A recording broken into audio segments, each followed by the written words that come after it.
So I've been working on this chipping box. It's similar to the tech slots box, I guess. I've never seen the inside of one, but basically it has two Carrera chips inside, control chips out of cars, and then I've separated the IR emitter so that it'll still register laps using the digital system. So I can still use the power and everything, but right now it's on the digital mode and it works exactly like just a normal digital track. I've got a car on it here, and if I want to, code the car to the thing, so it takes off, runs, does all the switching, just typical of our digital setup.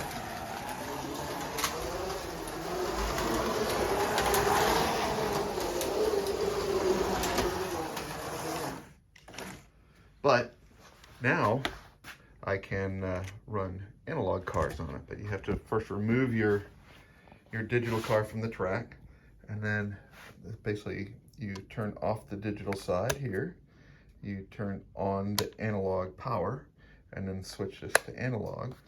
So I've already got the two chips calibrated to two controllers, the first two controllers I have, which is my red controller and the yellow controller over here.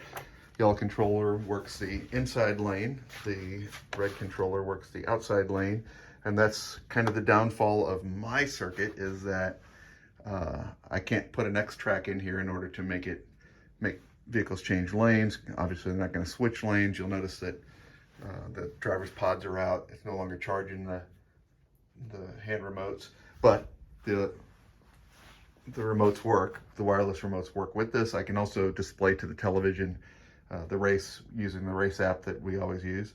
So how it works is I just I'll grab this car here. This is an analog car, and I believe that will be on the red track. So no matter what car you put on the track, you're not coding the car. You basically code the lane to the car. So now this is an analog car running on a digital track. Oh, well, that was me screwing up. I don't do many of the analog cars, but we'll go ahead and put that back on there and get it on the right lane. That's the other thing too. You can only do one lane, so you got to make sure you stay in your lane. Kind of hard to record and do this at the same time.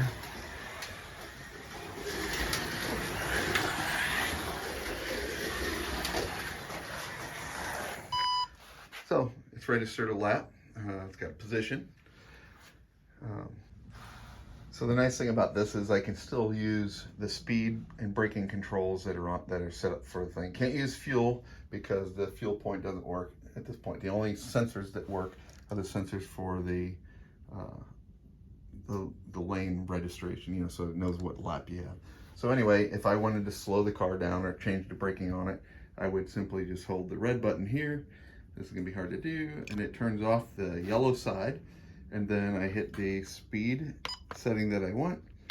And if I want to slow the car way down, I would just do that, do it normally, hit the enter. And now this chip is, or whatever car I put on here, is gonna be a slow car. So there's now my new speed setting. So if I have somebody comes over that wants to, have a kid race. So that's it, top speed on the speed setting.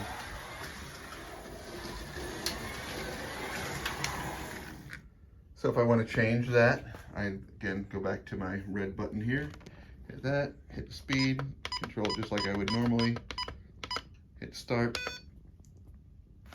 Now I'm back. So this is cool. I like it. I like the idea of being able to race these analog cars.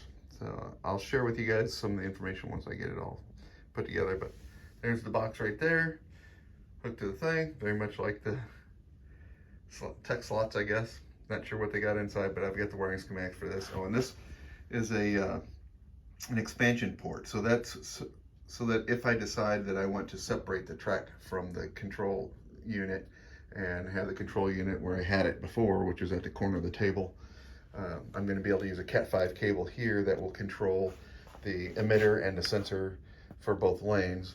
It'll give me the adequate amount of cabling, and then that way I can just run an extension to it and I'll have it in the track and something down the road, I guess. Anyway, that's it. If you have any questions, you can PM me or something.